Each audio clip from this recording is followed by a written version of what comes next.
Oh, hi. I'm so glad you're here today. So today we're going to do a series of paintings with texture and deep fall colors. So I'm going to give you a sneak peek of what we're going to do. So this is one of three pieces that go together, but you can see we have these deep, rich fall colors in the background, and then we have some florals on the top. And then can you see the texture that we're going to get? Let me see if I can get that in focus for you.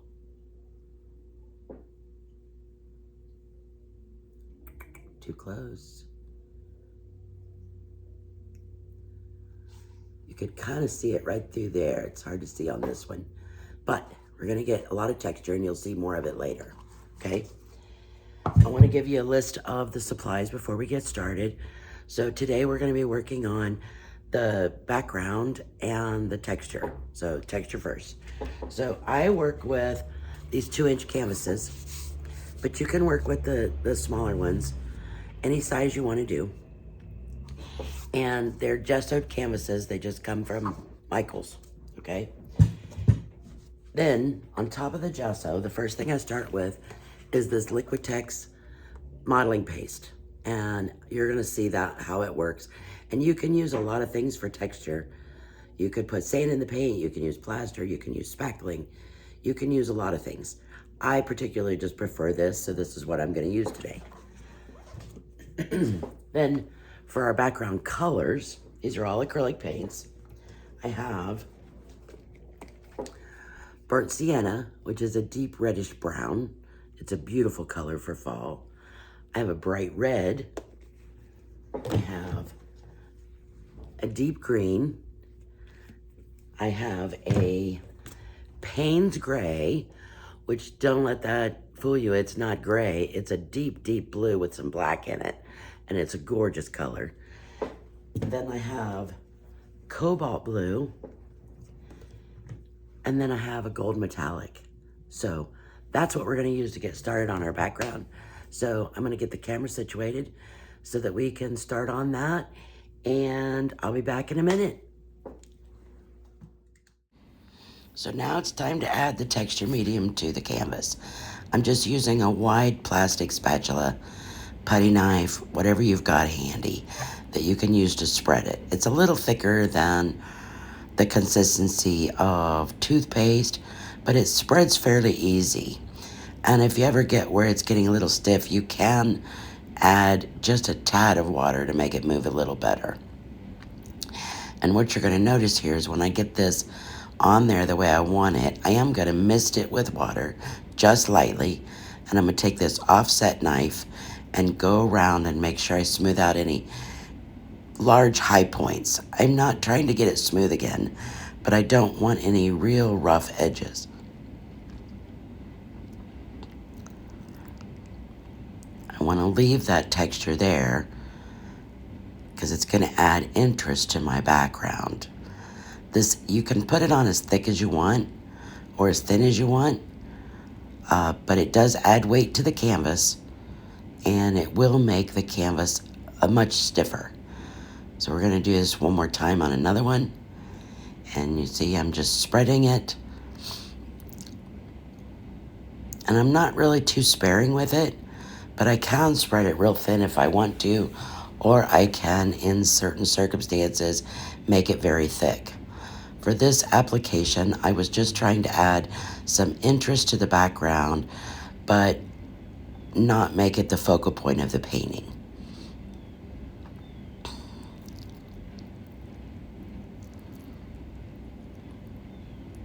So I'm just making sure I get it covered, and then I'm gonna mist it with water and take that same offset knife and just lightly glide across the top just to remove any high points. Once you get it the way you want it, you need to let it sit and dry thoroughly. I usually wait until the next day. That way it's really good and dry.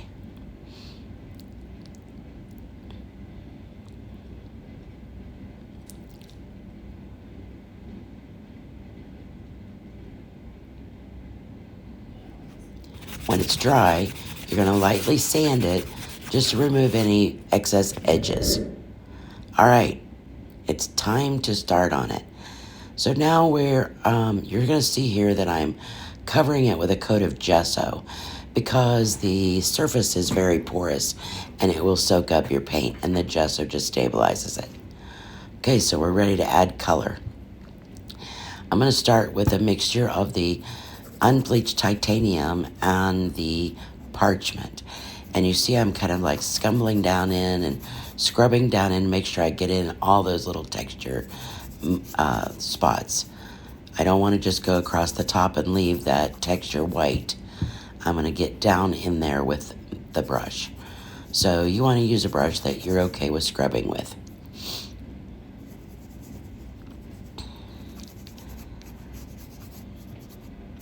And I'm not going to paint it solid. I'm using different colors for a reason. I want it to look like it has variations in the background, and that it's aged, and you'll see how we're going to do that. So now we're picking up some of the yellow ochre, and that is going to add a stark contrasting difference to the creamy color that's there now. And again, we're not going to put it everywhere. It's all just going to be a mottled effect when it's done. But you do yours how you like it.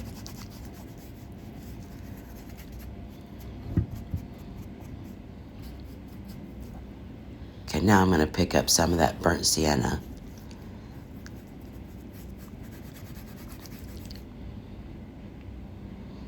And you're going to see that because this paint is wet, it's starting to blend in, but that's okay. It's adding a richness to the colors that are there. And then once it's dry, I will come back and add more burnt sienna just to richen it up and make it a little more prominent. Okay, it's dry now. We're adding it now. You can see how it's not mixing in anymore.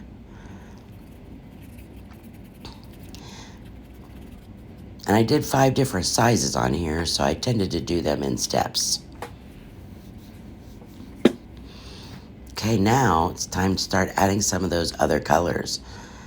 Here, we're going to start adding red. And right now I'm just using the red straight out of the tube.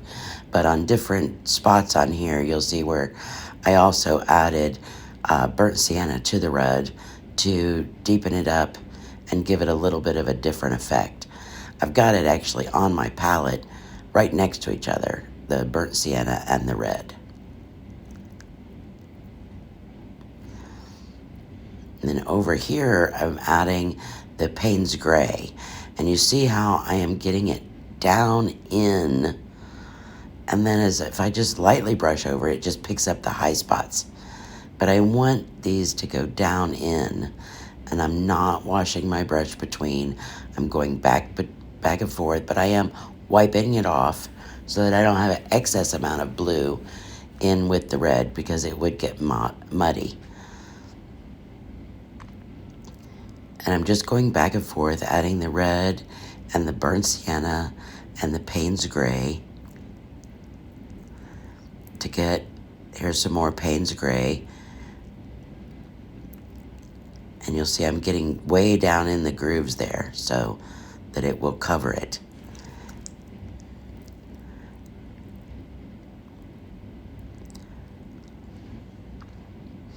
Now here I'm adding some green. This is that deep green that I talked about. And again, I'm just adding this in spots all over the canvas.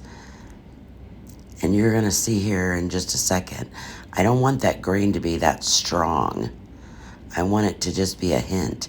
But I do want it down in the little nooks and crannies. So now I'm going to dampen it with some water. And I'm just taking a paper towel and wiping across it.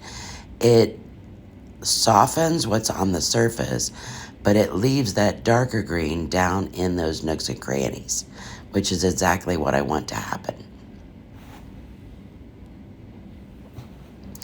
And I'm doing that same thing with the Payne's Gray. Here's some more green. And I think on camera, the green shows up better. But you see, I'm really shoving it down in those little nooks and crannies. And I'm not trying to be too purposeful with how I put it on. I'm just looking for unique spots in the texture that I can darken up and add interest to my background.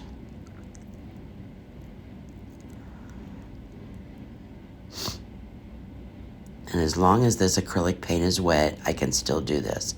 So I'm just wiping on it a little bit, and then if I need to and I want to remove more, I will mist it with water.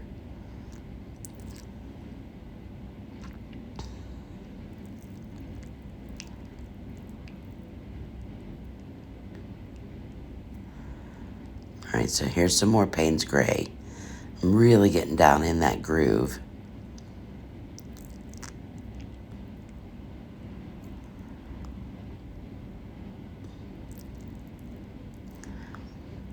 But if I leave it just like that, it's too stark.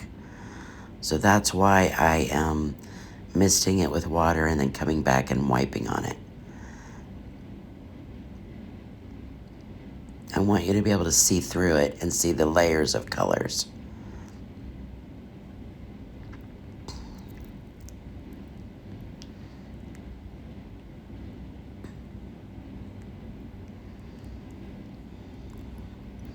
There, I'm misting it some more because I felt like that was too heavy.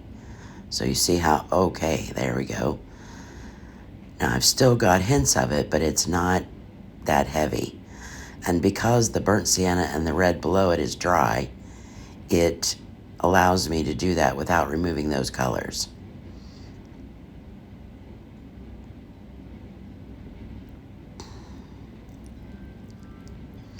That's one of the beauties of acrylic paints, is you can do lots of layering and still have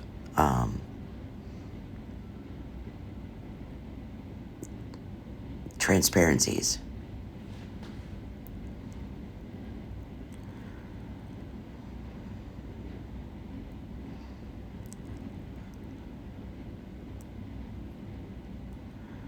Okay, now I'm starting to add in this cobalt blue. As you can see, it doesn't look really that black now. It's more blue.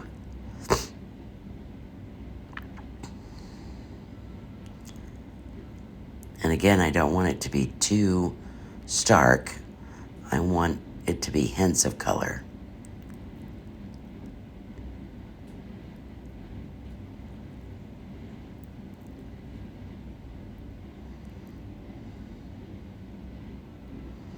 And I'm making sure to pay attention to the edges as well as the top, because I try to do my art so that you don't have to frame it and you have beauty on the sides as well as the top. After that's completely dry, now we're going to take a larger brush and we're going to do what's called dry brushing. So you're just barely going to dip the tips of the brush into this lighter parchment color, and then we're going to pounce it on a paper towel so that you get very little paint left on the brush. And now I am just going across the tops, and you will notice that the high parts of the texture are picking up that parchment color and giving even more texture look to the background. You see here I got too much paint in the beginning, but because it's still wet and it's acrylic, I can dampen it and wipe it off and then go back with a drier brush. It's just a trial and error. You have to play with it to see what it's going to do and do what you like it to do. See how I'm getting all those marks? That's the texture picking up the dry brushing. And you just keep adding more until you get it the way you like it. And here I'm just kind of letting you see all the different cracks and crevices that picked up that lighter color. It really makes the texture stand out.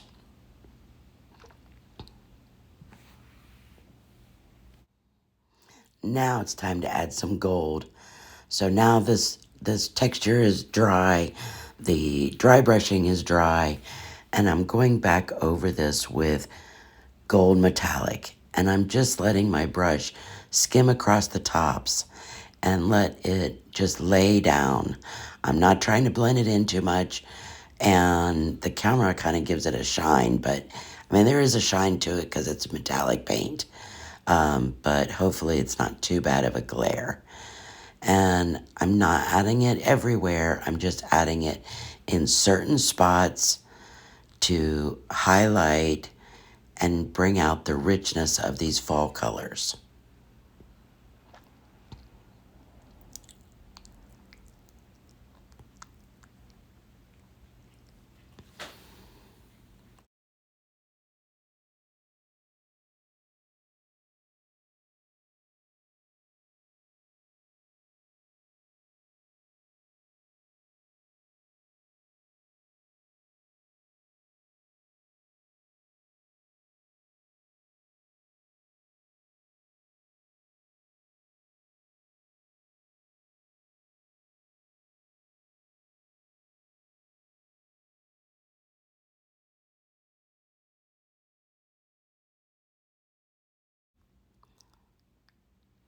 So here you can see all of that texture, and it really gives a nice warm background.